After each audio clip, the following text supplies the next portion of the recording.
A fitting sentence. Better than nothing. Those who wait to be freed do not deserve freedom. Onwards, brothers and sisters! This rebellion just got wings. Time to watch it burn.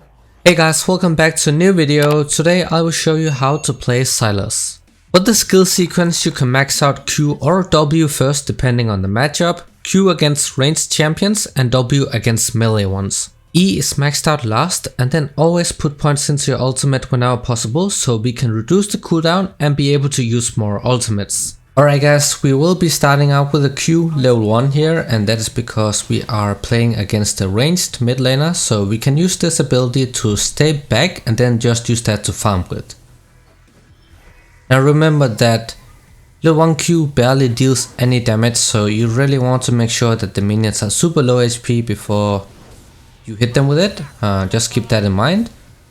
And your passive guys, whenever you use an ability, then your next auto attack will become empowered, so you get a lot of bonus attack speed and you will also deal AoE damage around you.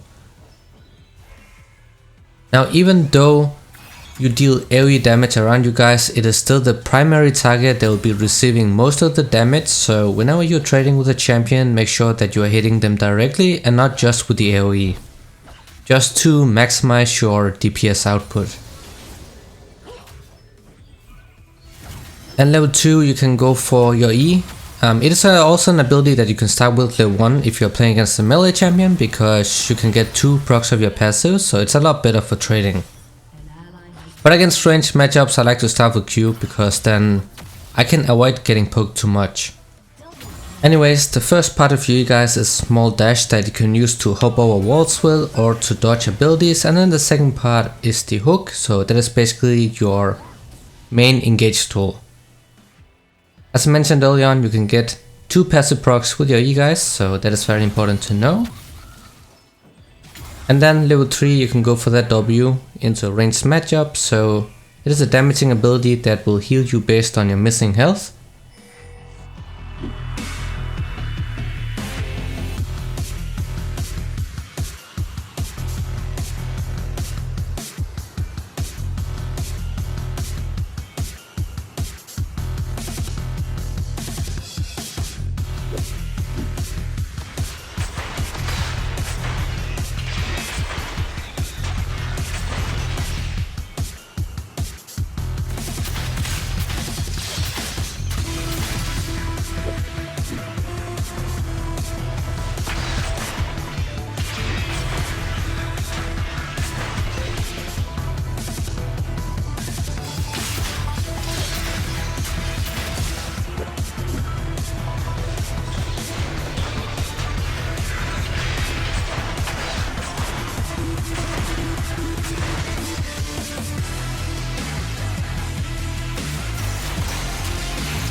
If you're playing against a melee champion or in a lane where you can trade a lot, then you can also max out that W first, because it's a lot stronger for trading because of that sustain you'll be having, so it gives you a lot of sustain in the lane and a lot of trading power.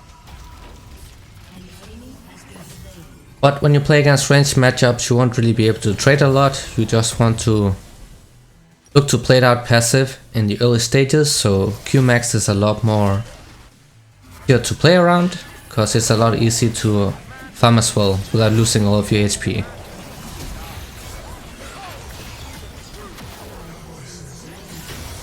Alright, I had to burn my teleport early on here because of some early game ARAM.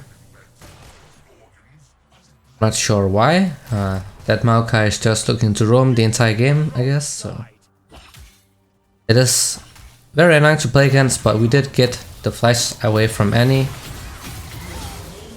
That ended up securing us a kill, and it also lowers her kill potential because she really needs that flash to make plays. But yeah, you really want to make sure that you abuse that passive whenever you fight, since it does empower next auto attacks, and it can stack up to 3 times, and you don't have to auto attack after every ability you use. You can also wait using auto attacks at the end of your combos, just make sure that you use them.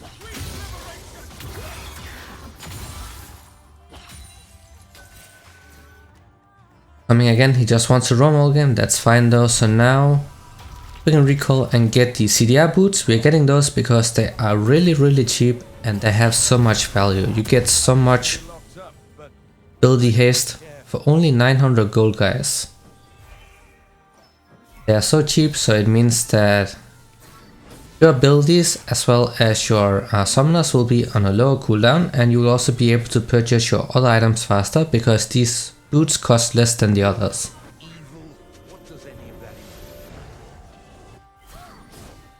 So just in the lane, guys, of course, ranged matchup, you try to poke them with a Q. Remember that it is the second explosion that deals the most amount of damage, so you want to be trying to hit them with that.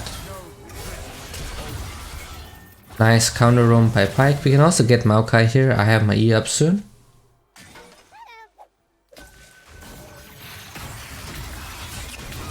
Nice.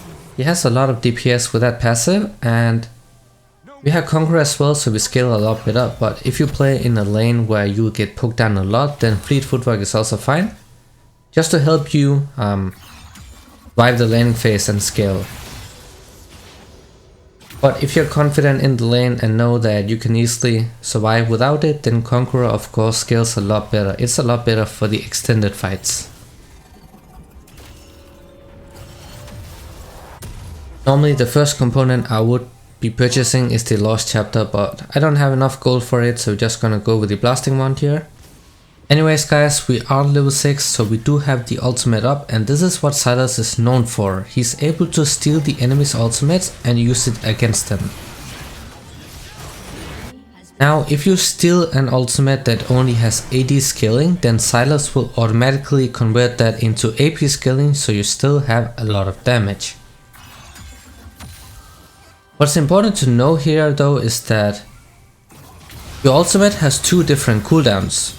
Let's say you steal the enemy ultimate, then you can see that circle below the enemy champion. That's a separate cooldown from your own ultimate, because it's basically so you can't keep stealing the same ultimate in a short amount of time.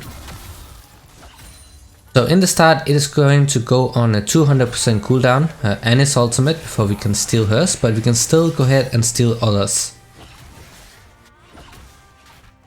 Also guys, this ultimate is basically Sylas's whole identity, so you really want to make sure that you are counter picking him and not picking him when they have really useless ultimates. For example, Darius' ultimate is really useless to steal because you'll not be able to stack up his passive, so it's going to deal 0 damage. Same goes for something like a Zoe. You also can't really make proper use of her, so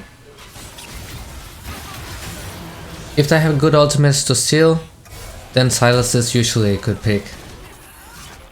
And he's really good if you get to play against the Cho'Gath, because what happens if you steal his ultimate is that you can use that to eat the minions with, so you get permanent HP. You can basically become extremely tanky just by stealing his ultimate over and over and then using that to stack up his passive with. And of course it's also true damage, so there's also that, but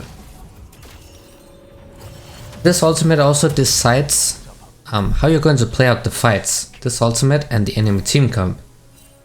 If there's a Malphite on the enemy team, you can steal his ultimate and then you can kind of be the front line for your team. And if they have a Lulu, then you can also be the one peeling your team and really protecting your front line, so very different from game to game how you're going to play out the team fights. For example, this game we don't really have that many good ultimates to steal. We have the Maokai's ultimate, which is very good in the team fights. We also have the Annie's, also decent. So we can use that Maokai ultimate to engage with in team fights. We also have the Warwick's ultimate, that's also fine for an engaged tool, but all they are not the best enemy team comp for a Sylas.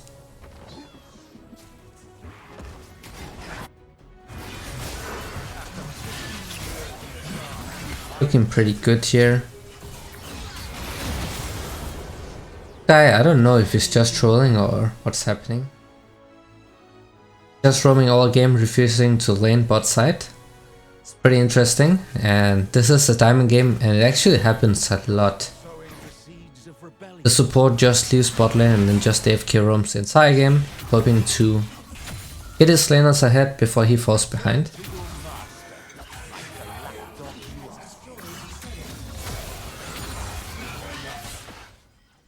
Normally guys, when the laning phase is over you want to be in the side lane. Teleport. The keystone you should be using most of the time on Sylas, and that actually is really good because you want to be side laning, so that's like your tool for helping out your teammates if they get caught or start a fight somewhere else on the map. Side laning is the best choice, you get everything for yourself, and he's also really strong in a 1 versus 1, so... Did not get that tower plate, that sucks a bit. I wanted to get that, that's why I went up and auto-attacked the tower. But got the dragon. Now another A-ramp started in the mid lane. I really hate when this happens.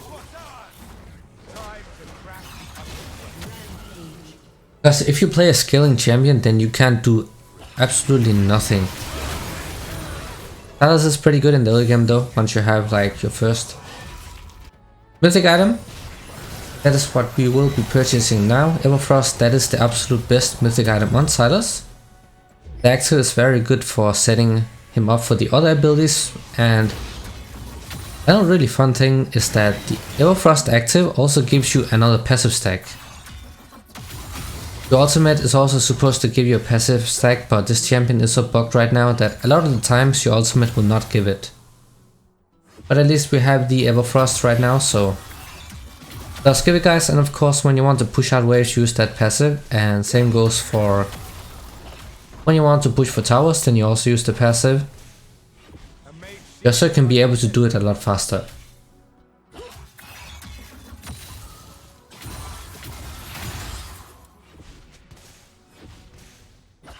And we do have a lot of Dark Seal stats guys. I have not shown the Meta Soul Stealer in the intro screen, and that is because it is very situational. You only build this when you are ahead or snowballing. It's to help you end the games faster, so obviously you don't want to buy this when you have 0 stacks.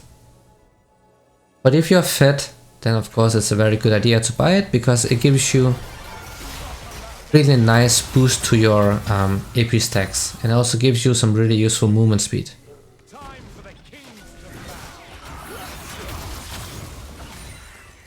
Go ahead, top side here, take down Aatrox.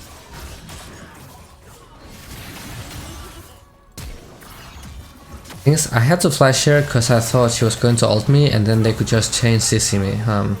Turned out that was a bit wasted.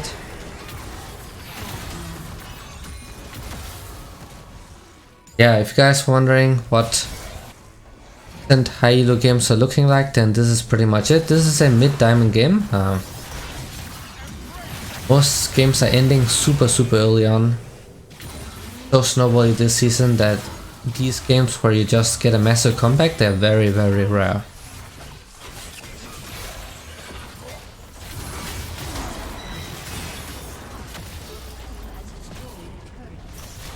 And got that kill with the Everfrost. I think that's the very first kill where Everfrost actually kills someone. Yeah, it's so OP in teamfights, that Everfrost, because you can hit multiple opponents with it and they would just be chain CC'd. They cannot move at all. Makes it easier for you to hit that second part of your Q as well, and the second part of your E.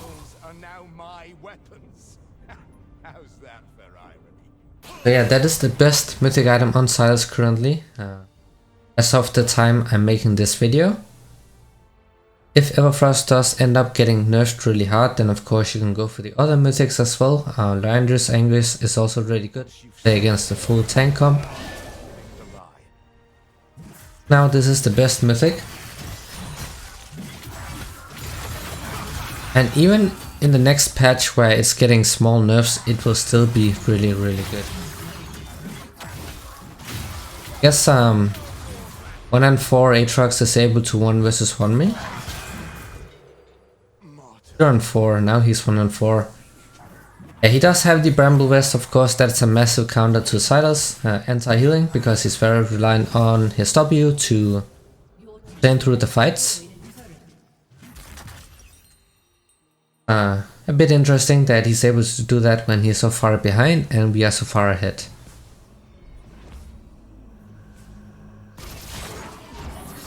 Fight would have been a lot different if we also had the Oblivion up, because Aatrox also heals for a lot and we did not respect that, so I ended up running it down.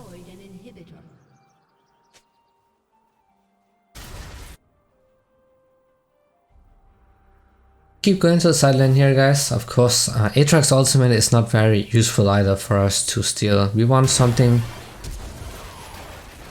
to really help us out a lot. For example, the Maokai's ultimate here or the Warwick, but did it FF. That was this hardest guide, so I hope this was useful. As always, see you guys in the next one.